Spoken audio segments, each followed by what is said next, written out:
Hello, friends. Welcome back to the Test Those Breasts podcast. I am your host, Jamie Vaughn. I'm a retired teacher of 20 years and a breast cancer thriver turned staunch, unapologetic, loud supporter and advocate for others, bringing education and awareness through a myriad of medical experts, therapists, caregivers, and other survivors. A breast cancer diagnosis is incredibly overwhelming with the mounds of information out there, especially on Dr. Google. I get it. I'm not a doctor, and I know how important it is to uncover accurate information, which is my ongoing mission through my nonprofit. The podcast includes personal stories and opinions from breast cancer survivors and professional physicians, providing the most up-to-date information at the time of recording.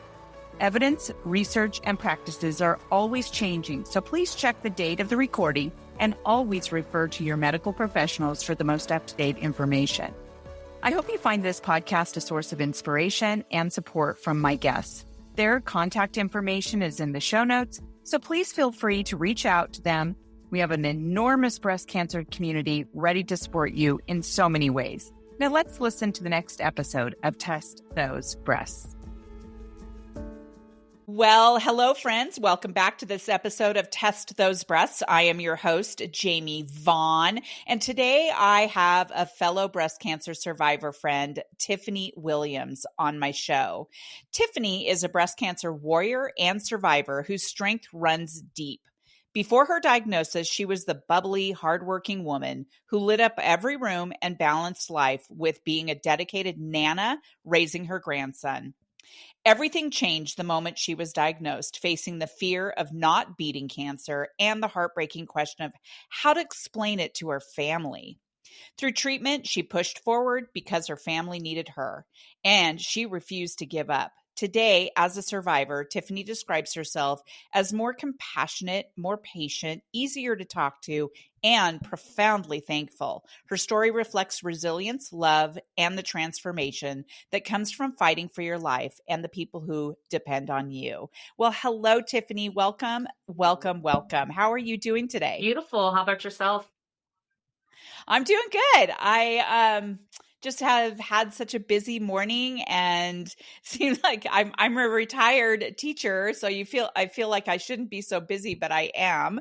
And I am just so excited that you and I are meeting today. You and I met at a breast cancer event at Sunrise Hospital in Las Vegas just last month. And we just sort of resonated with each other, had a conversation.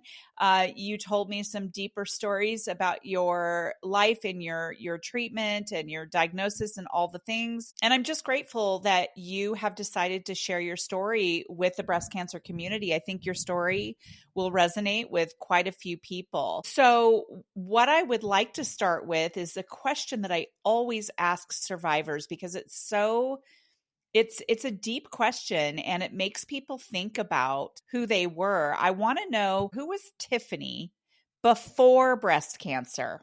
I was a mover and a shaker. Like, my days off were filled with, let's go bowling, let's take the dog for a walk, let's go to lunch. Like, I kept my days busy and things like that. I was always doing something, doing a project. I was always going somewhere, doing something all the time. Sounds a lot like me. Right, exactly. I mean, it's like, how are we so busy all the time? Right. Well, would you describe Tiffany as being an open person? You talk to a lot of people. Always. You are an easy person. Life of the party. I was always open. If you wanted an opinion, I will definitely give it to you.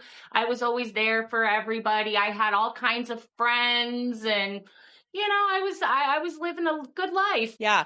Well, I will say that having met you and talked to you a couple of more times, you still seem to be that bubbly, fun, very open, compassionate person. So just to put it out there. Thank you. Then what happened? You had a breast cancer diagnosis. Can you tell us what your diagnosis was, how you found out, what your treatments were, and just tell us all the things, Tiffany. So to start with, when I was like in my 20s, I was kind of wild and I got my boob pierced and it got infected. So I had to go to the hospital and all. And so I had a scar in there. And this was in my 20s, and I'm now 51. And so it was always there. And my mother had breast cancer. So it was always in the back of my mind, make sure, you go get your mammograms and all that. And I'm like, oh, I'm in my 40s. I'm not going to worry about that right now. And I always did the check in the shower. And one day, I was in the shower after work and just decompressing, and just something felt off. And I come out the shower and I'm real quiet. And my husband goes, what's wrong? And I'm like, nothing. And he's like, tell me. And so I tell him. And so I make an appointment immediately. I go to the doctor's and I tell her, I said, I think it's scar tissue. I'm not sure. She tells me, I don't think it's anything. Let's check. I go to get the mammogram. It's abnormal. So now it's the biopsy. So then I have the biopsy, and in the back of my head, I just knew. I knew in the back of my head, and I had to fight for my results because my doctor was out. I had to keep calling, and finally I was like, I need a supervisor. I need to know if this is cancer. I said, somebody has to tell me something. So finally I get the diagnosis, and they're like, yes, just point blank, rip off the Band-Aid. You have it. And I was like, okay, reality. So now I go to see the oncologist. I ask him, hey, can you tell me what stage do you think this is? Where am I at? And he goes, well, looking at this, it could be a 1, maybe a 2. I think you just caught this on time. Let's get you to a surgeon. So within a month or 2, I'm already, go to see the breast surgeon. She goes, do you want the lumpectomy or the mastectomy? I said, free boobs. And then I was like, no. Let's get this out of me. We'll deal with that later. Let's just get this out of me. I am so glad that I did, because I had surgery the very next week. My tumor was 9.5 centimeters and was already spreading into my lymph nodes. So that makes it stage 3, and it was already spreading through my body. So we went with radiology. And so I did 6 weeks of radiation therapy, and we're on the mend right now. Very good. Did you go through chemo as well? I didn't do chemo. They said, when I was asked, he said, on a scale of 1 to 15, I would say you don't need it. But I was right at 16, between 15 and 16. He goes, I have lobular cancer, which he says grows sideways. Oh. He says, so the chemo might not even help that. And I said, you're the doctor. Tell me. I said, do I need to have it? Because very vain of me. I was like, I don't want to lose my hair. But I said, if I need it, please tell me, because I want this out of my body 100%. And he goes, let's try radiation. And so we did 6 weeks of radiation, and so far so good. I just saw the breast surgeon and had my mammogram last month, and we're looking good. That's awesome. It's just so confusing. When I was diagnosed, I just went into a whirlwind of things I just didn't know. Right. I mean, there were so many myths, and I couldn't figure out why it was that other people who had breast cancer didn't have chemo, or had surgery first and then chemo. And I was doing chemo first and then surgery, and then I didn't have to do radiation. It's like, what makes it that some people have some treatments and some people don't? But it's interesting, because you're the first person that I've spoken to, at least that I know of, who was at stage 3 with that big of a tumor, who didn't have to have chemo. Right. Very my interesting. Mom, both times, she had breast cancer twice, and my mom had to have chemo both times. So I think if they would have known in the beginning what they knew at the end, I think it would have went a different way. And so you had to watch your mom go through all of that. And you saw her lose her hair and all the things, and you didn't want to go through that because it's traumatic. It's traumatic. I remember when I found out I had to have chemo, and I asked my oncologist, I go, am I going to lose my hair? And she's like, yeah. You're going to lose your hair. And I was fucking devastated. Yeah. I was like, because I always had long blonde hair like you. Yeah. I just could never picture myself with short hair.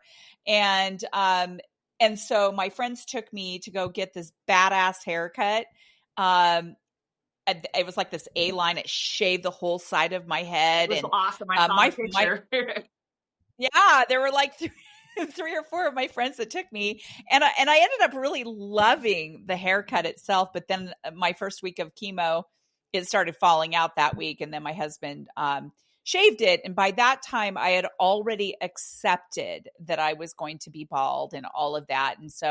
And now I just keep my hair short just because I like it now. So it was like I was forced into it and I'm okay with it. So, anyway, okay. How old were you when you were diagnosed? 49. 49. Okay. I am wondering, you said something just a little while ago about how you had to fight for your results. You had to, kind of advocate for yourself, Yes, essentially. 100%.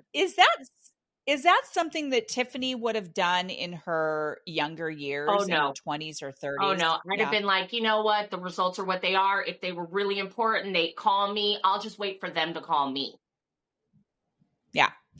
It's amazing how much more brave we get when we get older, right? Yes. Start really like I want to know what's going on with my body. I know I learned how to advocate for myself quite a bit when I was diagnosed and through all my treatments. So awesome. Well, okay. So you're all good now. I know that you told me something when we were in Las Vegas that you really didn't talk about your cancer diagnosis. Can you explain to our audience why that is? I felt that I didn't want no one to feel sorry for me, like, oh, poor Tiffany, I didn't want to burden anybody. So I kind of just took it all and just put it inside and just kept pushing. The only people that knew were my coworkers, and that was because I had to take time off for surgery. Because my whole time during radiation, I would go to radiation and I'd go straight to work right afterwards. I was straight at work afterwards. So, and nobody knew. I was serving because I'm a server, and I was moving and shaking and serving people, and you would have never known that I was just had radiation treatment, and I was going through something super personal in my life at the very same time. So it has taught me a lot. Right. You must have been exhausted. Yeah. I remember one day, because I do work in the airport, and it was super busy, and I was coming to the end of treatment, and with radiation that last week you get this like mega dose. And I remember just sitting on the computer like this going, take a breath, you can do this, you can do this. And my body was just like, oh my God, I'd rather be in bed right now. But I just downed a water and was like, all right. And then my husband picked me up and I was like, I want to go to bed so bad right now. Right, right. So you had mentioned that you were going through other personal things when you were diagnosed. I feel like these stories start really, kind of emerging, and we start reflecting on what our life looked like before and what was happening. Mm-hmm. Do you want to share about that? I can. My very first day, I accepted, okay, here goes radiation, I'm ready. And I go, and you get these little dots. So I have these 3 little dots right here for direct, radiation therapy. And I'm in an okay mood, and you get this mold that you put behind your head. So I'm like, all right, first day, here we go. I got this. This is painless. So I drive myself there because I know I'm in and out. And so I come out, and my husband gets off work, and I'm like, okay, let's go to the store. Very same day, first day of treatment. And we're going through the store, and I'm pushing the cart, and my phone rings. And I'm like, I recognize the ring is like through a messenger app. And I'm like, oh, let me just turn my phone off. And it's my ex-mother-in-law. And as soon as I saw her name, I knew it. And she told me my daughter had passed. So all in that same day, I just stood there. And this is where the compassion comes from, and the empathy, because nobody knew around me what I was going through. Nobody knew I had just come out of radiation or, going to get my dots. And nobody knew that right at that second, I'm just getting smacked with, I only had 2 children. So she was my youngest. It was my daughter. And I just stood there with my sunglasses on and tears just going down my face. And I'm like, okay, now what? How do I deal with you're doing cancer and your daughter just passed? And I'm like, what do you deal with first? And I just took a deep breath and go, okay, life, here I come. Right. Right. Oh, that must have been really rough. Yeah. So my radiation, that was my time because I was alone. That was my only alone time. So honestly, my radiation was my time that I could think about my daughter, and just the tears would just flow because I was alone and the room was dark and it was low music playing, and nobody would know. The lights click back on and I, get my arms out and I wipe my tears and I just keep going. And I would go to work and nobody knew. Nobody knew what was going on because I didn't want people to feel sorry for me. And then when I met you and I was like, it's okay. You can talk about this. There are other people out there that are just like you that have, and so you, thankfully, you came into my life and helped open me up a little bit more. And now I'm able to actually speak about it a little bit more. And I wear my bracelets to work. And so now I've actually been able to talk to a few of my guests. They're like, hey, do you know anybody going through that? And I'm like, yeah, actually I am, So thank you. Yeah, no, I love that.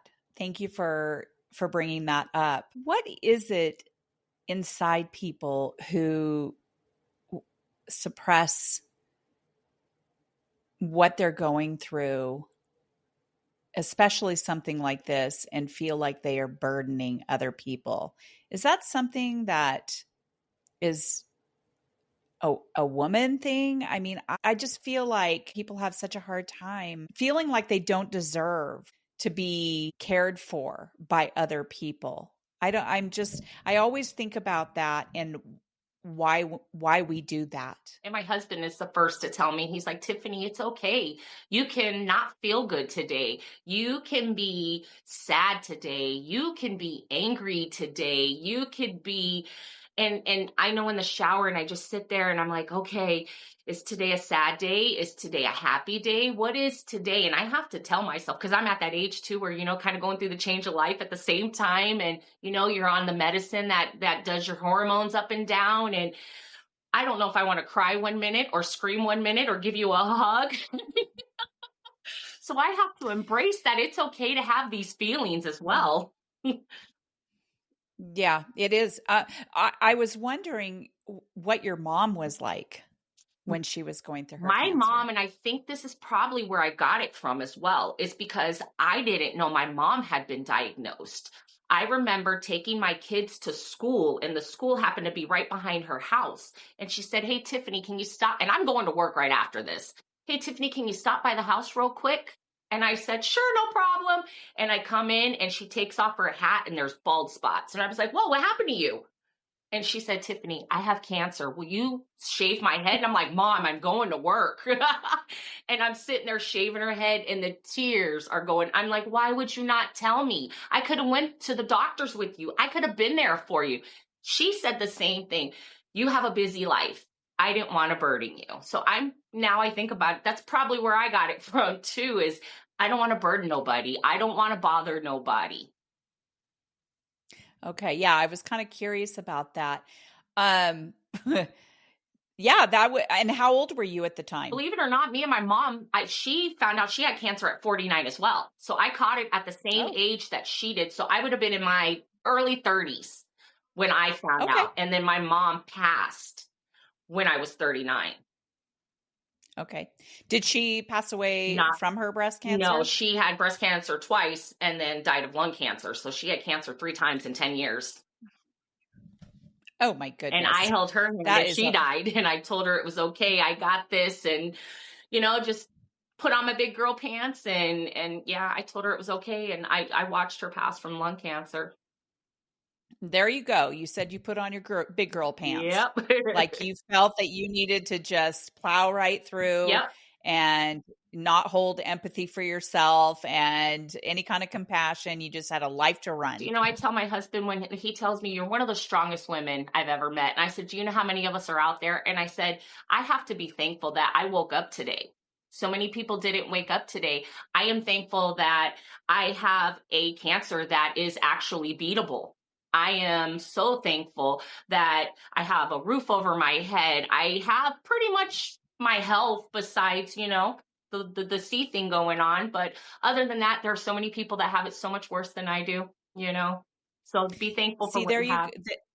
Yeah, there you go again. So I think that two things can be true at the same time. we can be strong and get up every day and go do what we need to do. And we can also feel weak and pissed off and profoundly sad at the same time. Yes. And I think that some people don't think that they are strong if they show that more vulnerable side. And I will tell you that I understand it, but I will tell you that one of the reasons I started this podcast was it was a healing mechanism for me. And, some people write a book, some people do a blog or whatever it is. I podcast. I like to talk to people. I like to talk to people about their different circumstances, what they've gone through, what their thought process is. And it finally at some point clicked for me that when I was showing my vulnerability and pissed offness and deep sadness, I finally realized that that did not mean that I was not strong. So I'm hoping that's something that you can also bring to your life and to embrace all of the emotions, and still you get to be strong. Right. You've helped me open up a little bit more. And when I tell you the little bit of weight it takes off of you each time, instead of internalizing everything and just holding it in and not getting any answers because you're not talking to anybody about anything. Every time you talk about it a little bit more, it just lightens the load just a little bit more. And I find myself, sharing my story now and helping others, because there's other people that are like, oh, I didn't know that. And I'm like, believe in yourself, trust yourself, know your body. There's never an age that is too young. I remember asking, who was their youngest patient in the radiology department? I said, who's the youngest person you've ever had in here? And she said, believe it or not, it was a girl that was 22 years old. Mm-hmm. So I said, it's there's not an age, limit to cancer. So, don't think that you shouldn't be checking while you're in your 20s, that's an old lady thing. You should be, knowing your body when you're still young. Mm-hmm. Bingo. Right there. And that is why I focus on a couple of different types of people. One, the younger folks, men and women. Right. Okay. So men can get breast cancer, and I know men who've had breast cancer, which, and I never knew that could happen.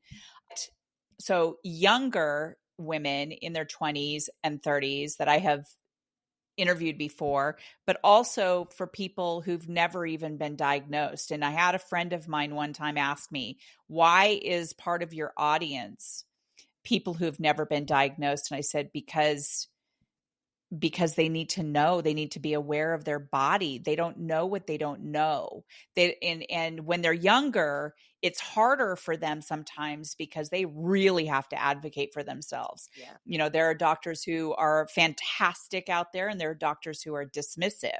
And so knowing what your genetics are, and, people who have breast cancer in their family, there are more people who get diagnosed who don't even have it in their family. Right. And that would be me. I'm one of those. And so I teach breast cancer classes because that's part of my survivorship. And when I was asked to come and speak to all of you at Sunrise Hospital, that is life to me. That is something that I love to do, because I know that there are survivors out there who don't talk about the hard stuff. They don't talk about sex. They don't talk about their internal feelings or anything like that.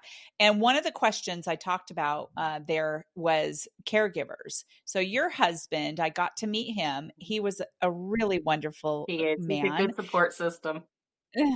Good. So you were one of the people who had a good caregiver. Clearly you had a good foundation for your marriage, because sometimes if the foundation isn't super strong, and even if it is, sometimes it really can rock the boat of a marriage. How was that with you and your husband? Well, like I said, when Did I you? first came out the shower and I was like, something's wrong. And he kept going, Tiffany, you're fine. I've touched your boobs. That's that scar. That's what that is. And I'm like, no, I'm telling you. And then he kept, and I was like, you know what? Let's stop talking about this. I'm going to go to the doctors and then they're going to tell me what's wrong. And like I said, even the doctor said, you're fine. Nothing's wrong. Let's still do more testing. Yeah. I want a definite answer. But it's a first. He's never dealt with this either.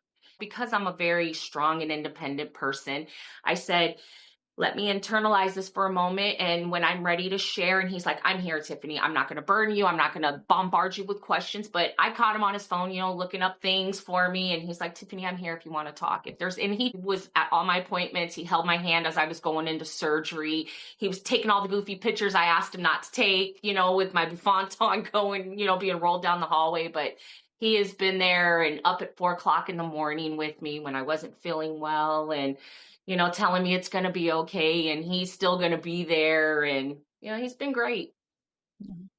What's his first name again? Sean. Yes.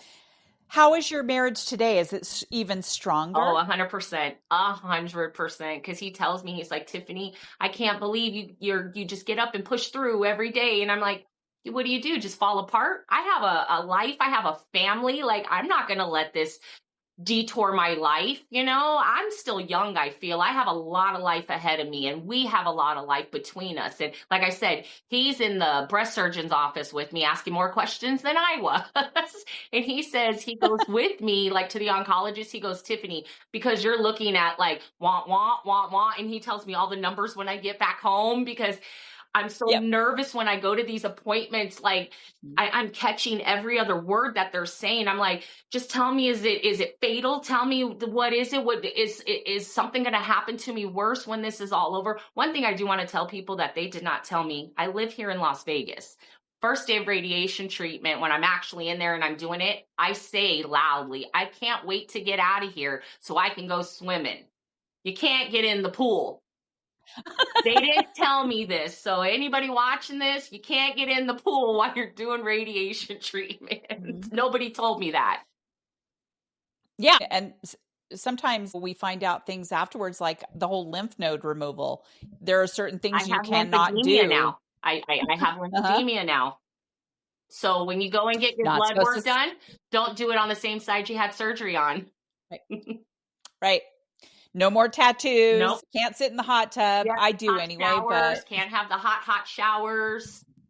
Yeah. Mm-hmm. Yeah. Those are all my favorite freaking things. That's what I said.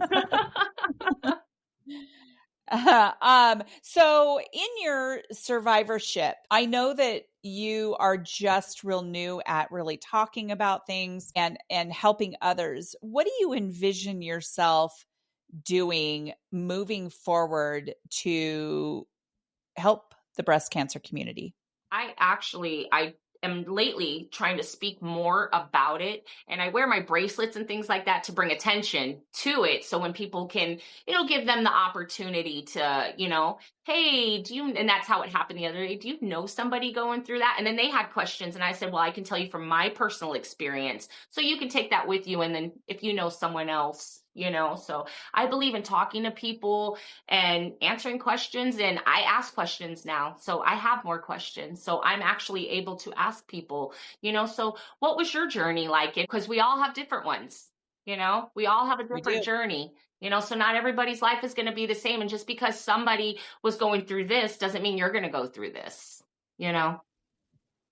Right. I love that. I love that you are so much more open now, and we get to have Tiffany in our breast cancer community, learning more, helping more, and all of that. And so I feel that you and I are going to be in touch for other things in the future. So thank you. So I want to end this episode with asking you another important question. What kind of piece of advice, a good, strong piece of advice, would you give to someone who has never been diagnosed? Believing yourself and your intuition. Know your body. And when you think something's off, it doesn't hurt to just, get it checked. Just believe in yourself and know that, maybe it's not, maybe it is. Just believe in what you feel on the inside. Your body's telling you something. So that's my biggest advice to people is, believe in yourself and what you got going on. That is so extremely important because being so busy, like before I was diagnosed, I'd had 2 lumpectomies in the past that were benign. But leading up to the spring before I was diagnosed, I was feeling things. I felt a lump, but I always had lumpy boobs because of my dense breast tissue. And we just, but this one did feel different in hindsight. And I was feeling zingers and hot spots, but I was so excited about retiring. So I was just like, what's that? Right. I'm getting old. But I knew, I knew in my mind though, that maybe something was wrong. 100%. So luckily I get reminded of my mammogram. So when I got the message, hey, you need to make your mammogram appointment. Luckily I had gone in at that time, but the year before that I had the mammogram, they didn't detect anything. And my lump was 5 centimeters. So it was an aggressive growing tumor, but it was interesting that they didn't detect anything the year before. And I had the mammogram and ultrasound because they'll do that with your dense breast tissue. Yeah. That's what I get now. I love the advice. I love your story. You have so much to offer our breast cancer community. And I truly, truly hope that you continue to tell your story, talk to people, help people, reach out for resources, share resources. I just think that that is such a good healing mechanism for us. So thank you, Tiffany. Thank you. Is there anything that you would like? Yeah. Is there anything you would like to leave us with before we disconnect today? It was amazing meeting you, and you have opened me up to a whole new world of breasts. The breasty world. Yes. Well, thank you very much, Tiffany. It was so good to have this conversation with you, and I will definitely be staying in touch with you. Please thank Sean for being such a great caregiver, and kudos to him. And to my audience, thank you again for joining us on Test Those Breasts. We will see you on the next episode. Bye for now. Friends, thank you so much for listening to this episode of Test Those Breasts. I hope you got some great, much needed information that will help you with your journey. As always, I am open to guests to add value to my show, and I'm also open to being a guest on other podcasts where I can add value. So please reach out if you'd like to collaborate. My contact information is in the show notes. And as a reminder, rating, reviewing, and sharing this podcast will truly help build a bigger audience all over the world. I thank you for your efforts. I look forward to sharing my next episode of Test Those Breasts.